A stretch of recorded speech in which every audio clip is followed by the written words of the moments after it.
Finally, meron na po tayong latest arrival protocol from December 16 to 31, 2021. Excited na ba kayong umuwi sa Pilipinas?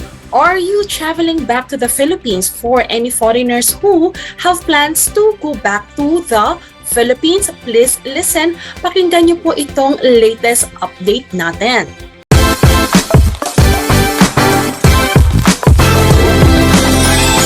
Magandang araw po sa inyo mga kabayan at kaibigan. Finally, meron na po tayong update for the December 16 until December 31 arriving protocols dito po sa Pilipinas. Just few hours ago, mga alas 12 po, dito sa Pilipinas ay naglabas na po ang ating Cabinet Secretary at acting Presidential Spokesperson si Carlo Nograles regarding sa pinag-usapan nila ng IATF para sa protocols po natin for any arriving passengers dito sa Pilipinas from December 16 until December 31, 2021. Naglabas na rin po sila ng iba't ibang classification or latest classification po ng ating different color coding po when it comes to ano bang classification ng mga bansa para sa pagdating dito sa Pilipinas. Yan po ang ating alamin in just few minutes. So ano po ba ito? Tingnan natin. Ang mga dating red list countries ba ay sila pa rin ang nasa red list countries or naalis na? Alamin po natin kung sino-sino ang nasa red list countries. Bumalik na ba ang green countries? So yan po ang ating malalaman sa video ito. Sinabi po ni acting presidential spokesperson Carlos Nograles na ang lahat po ng alert level dito sa Pilipinas ay nasa level 2. That's a great news po para sa atin. Ibig sabihin po nito, from the 4 levels po, level 2 na lang po ang lahat ng mga cities, ganun din po ang provinces, na ibig sabihin less restrictions po ito. So we were able to actually maintain it. Looking forward, wala pong pumasok na Omicron virus sa ating bansa nang sa gayon po ay ma-maintain itong level na to wherein less ang restrictions at ang mga kumaga po, even ang mga bata maaring sumama po sa mall. At marami po mga businesses ang open na. Kaya ang ekonomiya unti-unting sumisigla. Yan po ang ibig sabihin ng ating alert level number 2. Gagawa po ako ng another video wherein i-specify po natin pag sinabing alert level number 2, ano bang ibig sabihin nito. So again, from December 16 to 31, all provinces, highly urbanized cities, and ICCs in the Philippines will be in this level. So pag uwi niyo po mga kabayan at kaibigan, makakasama ninyo ang inyong pamilya kung sakaling gusto niyo pong lumabas, provided po further this week and further this period po ay walang Omicron virus na pumasok. So ibig sabihin po ay may enjoy niyo po ang time with your family after yung pinaka-period ng quarantine niyo sa different places po dito sa ating bansa. Now ang tanong, since all the levels for all the provinces and cities and ICCs are all in level 2, well, that's quite great. So nasabi ko na po sa inyo yung overview. Ano ba yung kagandahan nito? Pero ang tanong nila, bakit naman walang level 1? Ang explanation po na binigay sa atin dito is again, because we are further ensuring that at least we will be safe from any possibility that the Omicron virus will be coming in our country. Sinabi po sa atin ng ating DOH under Secretary Vergaire, sinabi niya po na there's a big possibility na pumasok ang Omicron virus sa atin, and it's just a great thing. Well, at this point in time po, from the time na nakuha po natin itong balitang ito ng mga around alas 12 po ng hapon ngayon, ay wala pa pong nadetect na Omicron virus sa Pilipinas. Pero again, let's keep our eyes and ears open. We are praying na wala po na wag pong magkaroon. Pero sinabi po ni Undersecretary Vergaire na there's a big possibility. Pero kailangan lang iba yung pag-iingat at iba yung kumbaga keeping ourselves safe while we are enjoying our time with our family. So yan po ibig sabihin, kaya hindi pa po pwedeng ibaba sa level 1 ang ating kumbaga level for each cities, kasi po kailangan po talaga may certain amount pa rin po ng safety protocols. Yan po ang kanilang sinabi. And then at the same time po, sinabi rin po dito, ngayong December 15, 2021, as of the time na shinare po sa atin ito, as of the point in time na shinare po sa atin ito ni Acting Presidential Spokesperson Carlo Nograles, sabi niya po mula sa IATF Resolution number 15 4-A, the Omnibus Guidelines on the Implementation of Community Quarantine in the Philippines as amended is deemed repealed. So sabi po dito, the IATF adopts the guidelines on the nationwide implementation of alert level system for COVID-19 response as amended. Ang ibig sabihin lang po nito ay ito po.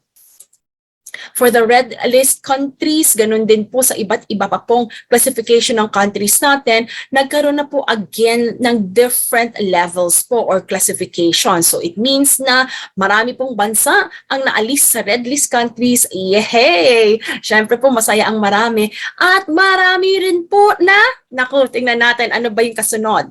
So from December 16 to 31, meron na po tayong tinatawag na new country list classifications na update na po kung sino ang mga kasama sa red list countries. Tingnan po natin. Kumbaga po nakakalungkot at meron pa rin pong mga natira sa red list countries pero batid ko po compare doon sa how many 16 countries po yung meron tayo as of today actually. It's effective until today. Pero ngayon po na-reduce siya almost kalahati po, almost. So meron na lang po tayong 8. Looking forward, wala na pong madagdag dito. Marami rin po ang natanggal sa red list countries. So mga kabayan at kaibigan na dating nasa red list countries na lagi nagtatanong sa akin, Ms. Jamey, makakauwi ba ako? I told you to let us wait until December 16 since wala na po ang inyong bansa sa red list countries. Ibig sabihin po niyan ay makakauwi na po kayo. Pero ang tanong, saang category ng country kayo kasama? Yan po nga alamin natin pagkatapos ko po ibigay sa inyo ang details regarding the red list country. So from December 16 to December 31 po, unang-una na ang Andorra. Ang France po, since kapapasok pa lang naman po nito just few days ago, so we still have France on the list. Monaco, kasama pa rin po. Bagong kasama na po ang Monaco, wala po to dati. Reunion, Northern Mariana Islands, mga bago po ito. San Marino, South Africa is still there, and Switzerland po. So, ito po ang ating 8 bansa na ngayon ay nasa red list country. Share ko po sa inyo yung arrival protocol in a little while po. Now, alamin naman po natin, meron na bang green list countries? Bumalik ba?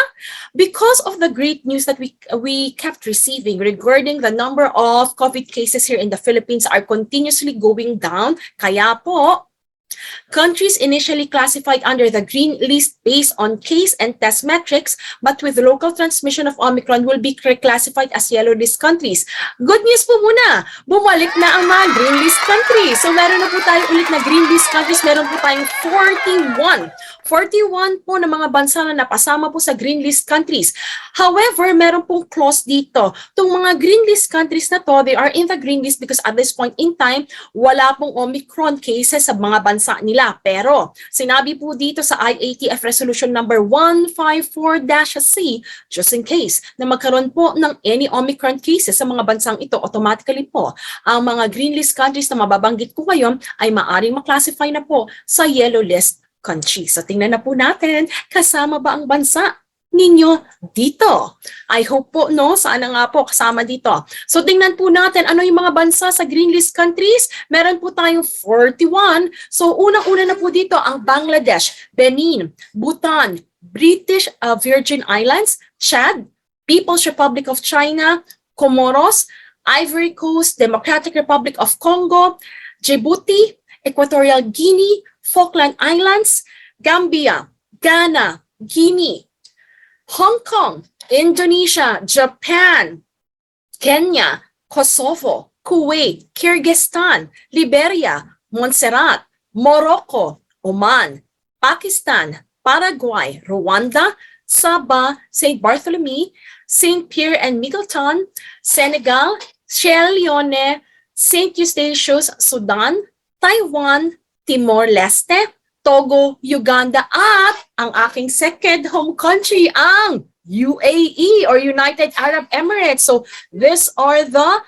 green list countries po natin. We have 41 as of now po. Today is December 15, 2021, and this was given to us between 12 to 1 p.m. po here in the Philippines. Should there be any other updates po, I will definitely let you know. In a little while, sabihin ko po sa inyo ano yung protocol.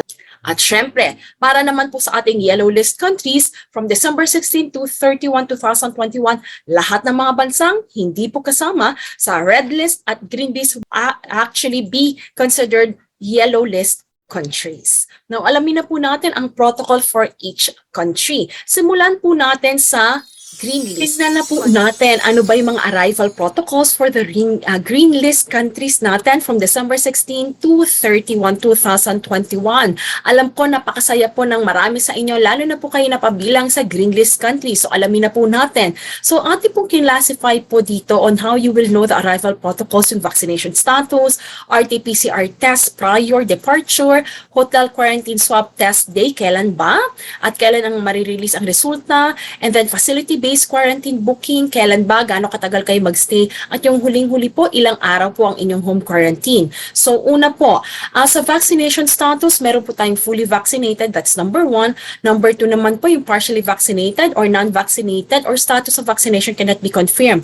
Let's start with green list countries for fully vaccinated. Kung ikaw ay fully vaccinated, kailangan mo mag-present ng RT-PCR test 72 hours, taken 72 hours before your departure sa inyong mismong port of origin. Hindi po kayo papasasakayin ng eroplano or papaboard po or even check-in kung wala nito. Kaka-reiterate lang po ni acting presidential spokesperson Carlo Nograles a while ago that mananagot ang mga airlines mo kapag pinasakay nila ang sino man na wala pong negative RT-PCR test. So, ibig sabihin, maghihigpit po ang mga airlines when it comes to anyone who will be flying to the Philippines. Sisiguraduhin po nila na meron po kayo RT-PCR test na negative result kasi sila din naman po mape-penalize. Yan, because it's a mandatory requirement.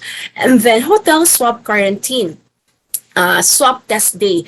So, ang swab test day po, if you're from the green list at fully vaccinated ka, sa ikatlong araw po ito. Anong ibig sabihin po din ito? Ibig sabihin, ang facility-based quarantine ninyo is around 4 days po.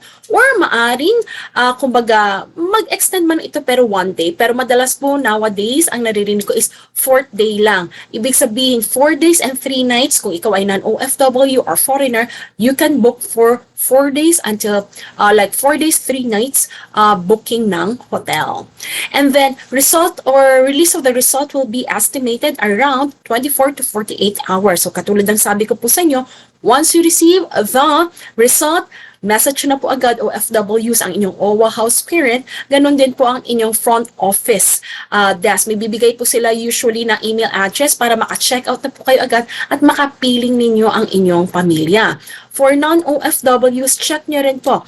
If you want na talagang maaga makauwi, meron po silang mga ino-offer na early swab testing. So, see how you can avail that. Usually, they give you that option once you pay po for your swab test. Yan. And then, home quarantine, huwag niyong kalimutan, upon check-out po ninyo, you definitely have to complete the rest po ng 14 days sa inyong bahay. Day 1 po, ang bilang natin is upon arrival here in the Philippines. So, kung ang inyong quarantine po is a combination of hotel and home quarantine, ang pinaka-sum total is 14 days. Yan. Para naman po sa ating mga green list countries na partially vaccinated, not vaccinated, or the vaccination status cannot be confirmed, upon flying din po, kailangan po mag-prepare po kayo ng negative RT-PCR test taken 72 hours before your flight. Ayan, at least 72 hours po. And then, hotel quarantine swab test day po ninyo will be on the 7th day sa inyong hotel quarantine. So, anong ibig sabihin po nito? Ilang araw ang kailangan nyo i-prebook? Kailangan po kayo mag-prebook ng around 8 days and 7 nights po. Anong ibig sabihin po nito? Ang resulta po kasi again, maaring ma-release 24 hours to 48 hours. Kung 7th day ang inyong swab test, then maaring ma-release po ito 8th day. Ang matagal na po yan kung 9th day yan. Home quarantine, so to complete until your 14th day. Katulad po ng sabi ko, pagka-uwi po ninyo or pagkakuha nyo ng negative result, email nyo agad ang front desk kung kayo ay non-OFW, OFW, katulad ng nasabi ko kanina, foreigners, again, the front desk so that you can immediately go home to your families and just simply complete the rest of the home quarantine at home until 14 days, having your first day of arrival as your day 1. Yan po. So that is for the green list countries. I'm just simply so glad po bumalik na yung ating at least, hindi man siya, at least 3rd day swabbing, at least makauwi po ng 4 days. Hindi po yung napakahaba na, kumbaga, 6 days po. At least 2 days less na. We have to take a look at the yellow list countries. Ano naman po ba? Marami po sa inyo ay from the yellow list countries. So therefore, ang titingnan po natin is vaccination status po ninyo. Kayo ba ay fully vaccinated? So simulan po muna natin sa fully vaccinated. Kung ikaw ay fully vaccinated, you need to present an RT-PCR test taken 72 hours before your flight. So yan po. Hindi po ulit kayo papaliparin kung sakasakaling wala po kayo nito. Ang hotel quarantine po ninyo is you will have to at least stay there for 6 days and 5 nights kasi po ang swab testing po ninyo is on the 5th day. Ang resulta, maaring lumabas po 6 to 7 day po. So again, looking forward na lumabas ng 6 days para po kayo ika-6 days so that you can go home already to your home. Kumaga po, address, yan, naman ang ating inaasam, hindi po ba? And then, what else?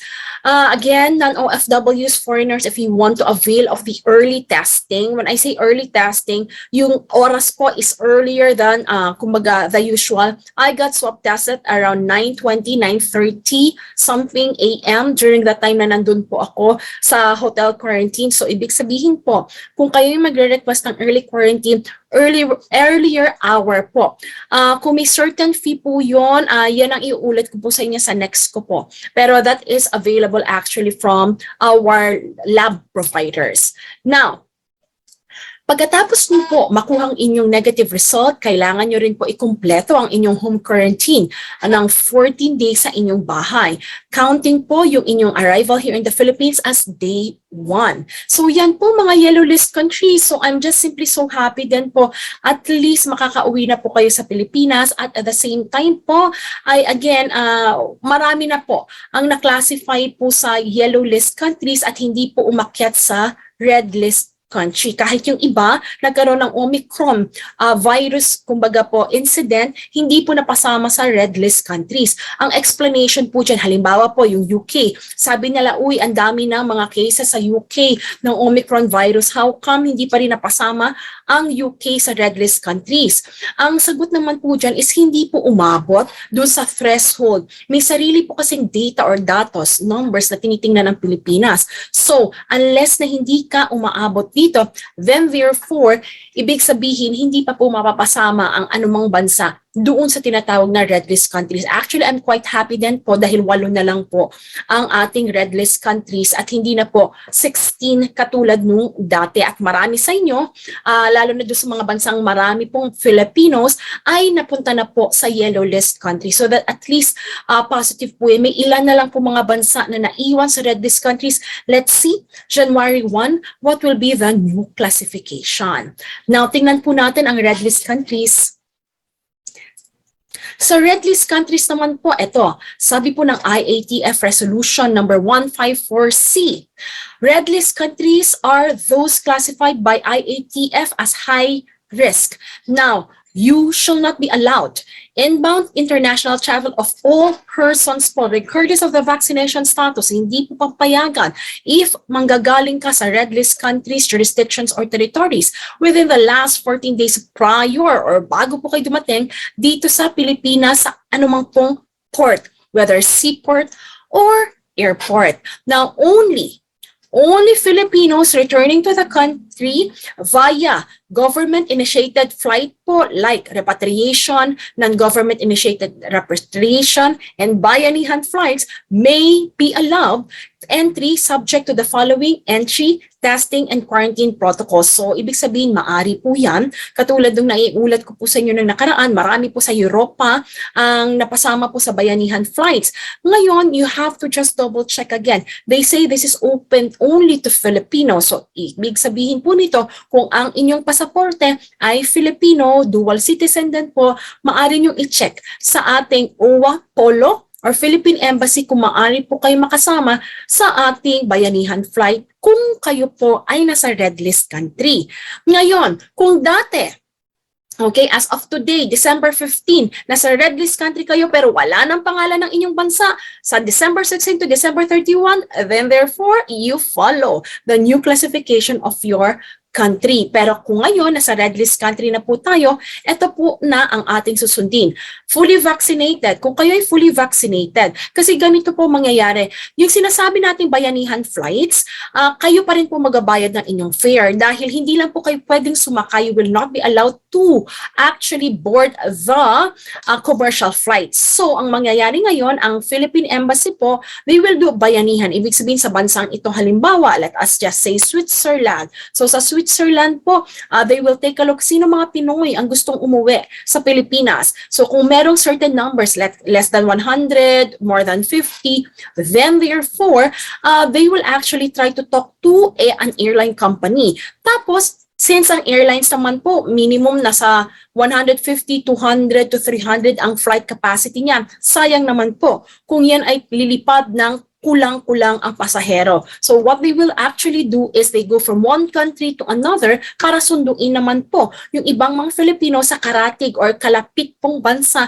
na red list din po. So that you could actually go back to the Philippines together. At dalawang airport lang po ang pwede po nating kumbaga paglapagan ng eroplano, either NAIA or Clark International Airport. So yan po. So if you are fully vaccinated at ikaw ay nakasama dito sa repatriated or bayanihan flight, kailangan nyo pa rin po na mag-present ng RT-PCR test 72 hours before your flight, kumaga taken 72 hours before your flight on the day of your departure sa airport.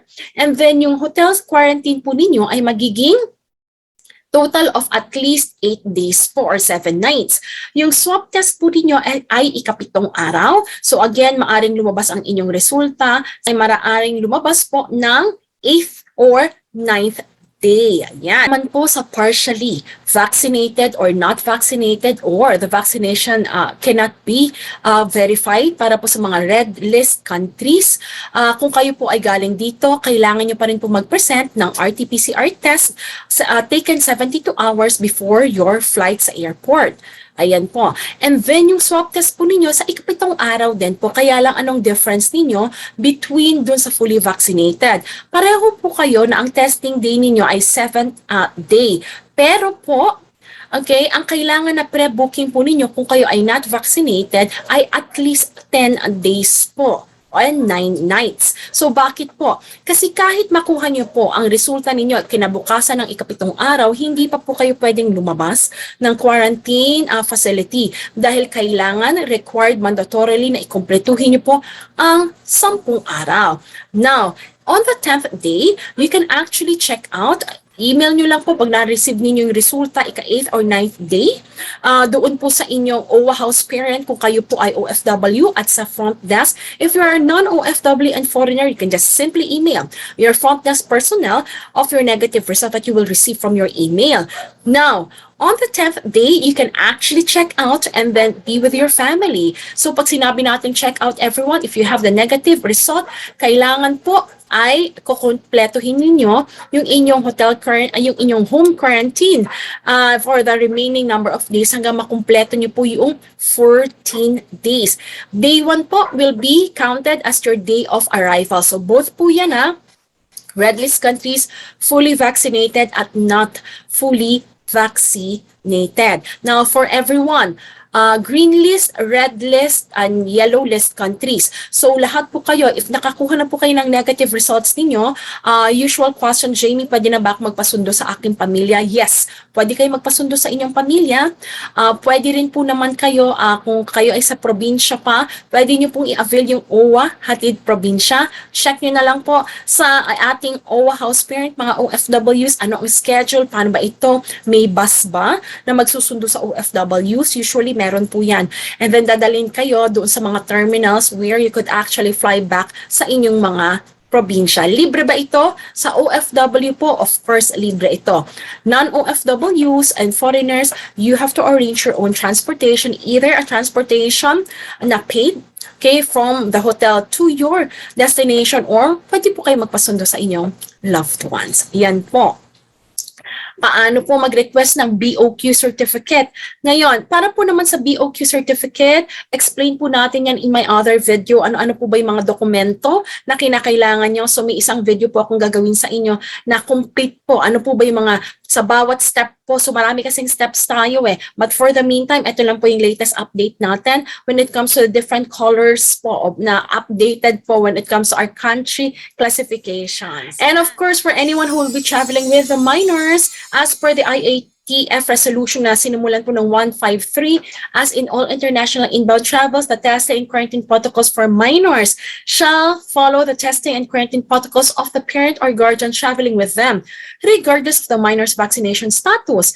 Now, this notwithstanding, again, children 3 years old and below, so regardless of the country of origin, shall be exempt from the requirement of presenting a negative RT-PCR test before boarding unless otherwise symptomatic. So again, clarify po natin ito ha. Bago lang po to in the last few protocols po natin, last few days. So again, sabi po dito, kung kayo po ay parents or guardian po na magta-travel with a minor, so automatic po kung ano yung status po ng vaccination ninyo, yun po yung ifa-follow, which hindi ganyan po dati in the last few months. But I'm glad they changed it. Now, another change is upon boarding. So they are saying na kung 3 years old pababa, hindi na po i-require na mag-RT-PCR test as long as hindi symptomatic yung 3 years old pababa na minor. Now, iba po ito kapag dumating na kayo sa Pilipinas, subject na po for swab testing ang inyong minor kapag dumating na kayo sa Pilipinas. This one is just simply talking po before the flight at classification po ng quarantine status upon arrival. So hoping that it's clear, and again, sa mga families that will be traveling together, ingat po kayo sa biyahe. Yan. And then, mga katanungan naman, paano yan, Ms. Jamey? I am from a green list country or galing po ako sa yellow list countries pero ta-transit po ako sa isang red list countries. Ano mangyayari po sa akin? Red list na rin po ba ako? The answer is no. So you will still be classified kung ano po yung original country po ninyo. If you're from the green country, then you're from the green country. You will follow the green list country protocols pagdating mo sa Pilipinas. Same thing if you're from a yellow list country. So sabi po dito, in the case of passengers, whether Filipinos or foreigners, merely transiting through the red countries, you shall not be deemed as having come from or having been to said country if you only have stayed in the airport the whole time and were not cleared for entry into such country as by its immigration authority. So wag po kayo mag-alala, just like what I've said, whatever port or country of origin you came from, that will be your classification. Additional po for this announcement made by our acting presidential spokesperson, Carlo Nograles, he did say for unaccompanied minors, all accompanied minors na Filipino citizen coming from the red list countries shall not be allowed boarding by the airlines except if the minors are returning through the repatriation program of the national government, non-government initiated repatriation, or the bayanihan flights. Now, kapag dumating po na sa Pilipinas at sakay siya ng bayanihan flight, example po, ang repatriated minors po natin shall be turned over to the OWA house parent, who, in coordination with the DSWD, shall ensure the minors' safety and their observance of quarantine protocols. So yun po yung mangyayari kung sakasakaling meron po tayong mga minors na magta-travel through bayanihan flights from the red list countries. Eto po, a lot of you are asking, so they also made an announcement regarding this.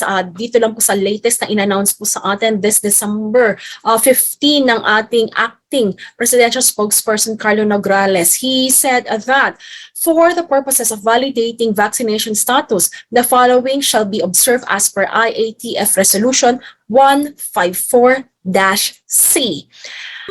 Ito po, first specification, in lieu of the polo certification, kung ikaw ay OFW spouse, ikaw ay anak, or kaya ikaw ay magulang, and you are traveling with them, vaccinated, and you were vaccinated overseas or abroad, maaari mong i-present ang iyong national digital physical vaccination certificate. So pwede pong digital, pwede pong physical vaccination certificate of the foreign government where you actually got vaccinated without the need of reciprocity agreement. I'm so glad it's so clear now.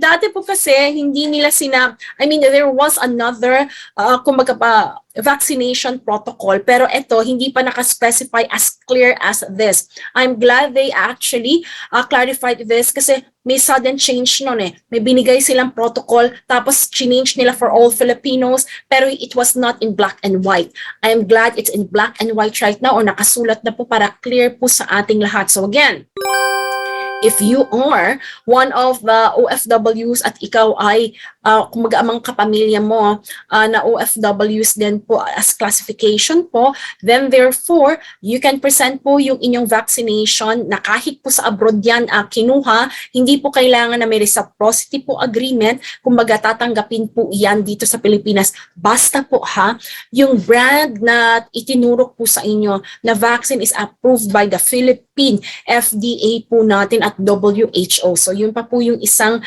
kumbaga masasabi natin na iti-take into consideration. Hindi porket sinabi po dito na itatanggapin po nila, yes, tatanggapin nila, pero may tinitingnan po silang mga brands din po. So talakayin po din natin yan sa ating isa pang kumbaga video. Pero for you to easily see that, usually po yung nakalagay sa one health pass na mga brands, yun po usually mga brands na tinatanggap po nila. Pero since may nakalagay na others din naman po doon, so meron pa po silang possibility na tinatanggap na ibang brands na hindi po nakaspecify doon. Classification number 2.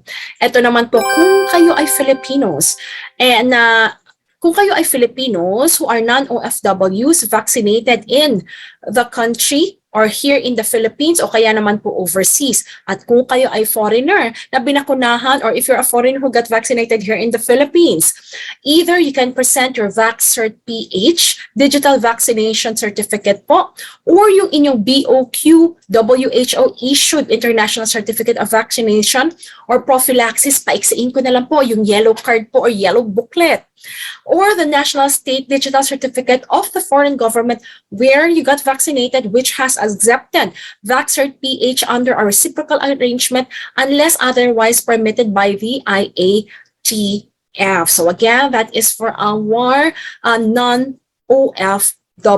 vaccinated in the Philippines or overseas. Now, ito pong pangatlong classification for foreign nationals naman po who got vaccinated, lahat po overseas. So therefore po, ibig sabihin lahat ng doses.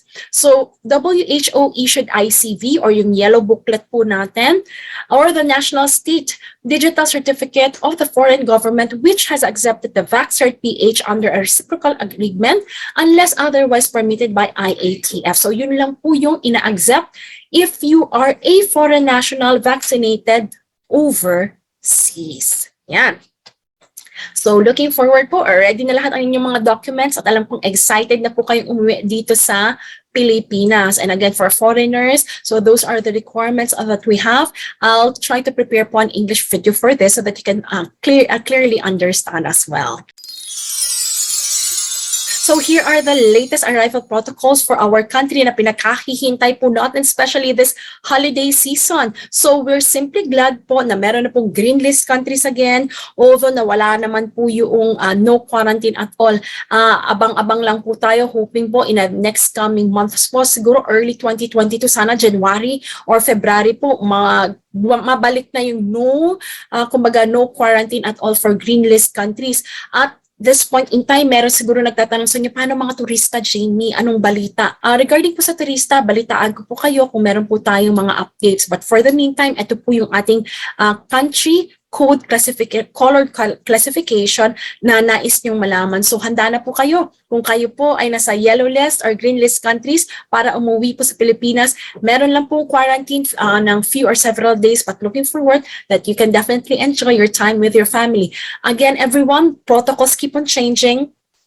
So please stand by kung just in case may mga changes po ito. But for the meantime, this is again, when I shot this video was shot again, this is December 15, 2021 po, around po 12 to 1 p.m. po natin nakalap yung data. So ayan po, ito po yung pinaka-latest natin, and I'll just share to you what other breaking news that we will be gathering. So sa bawat isa po, so for everyone, if you find this video very informative and helpful for you, please click like. And if you have not subscribed to my channel, I'm inviting you to please subscribe to Jamey Iris TALK TV, wherein I'll give you travel updates, relevant travel info, and ganun din po mga tutorials that will be very helpful for you. And soon po, especially in 2022, we will still have a lot of programs and segments in store for you. So with that, everyone, God bless you.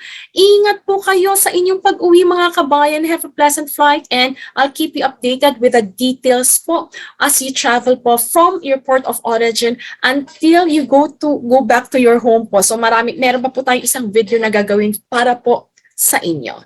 So with that, everyone, God bless you, and see you in my next video.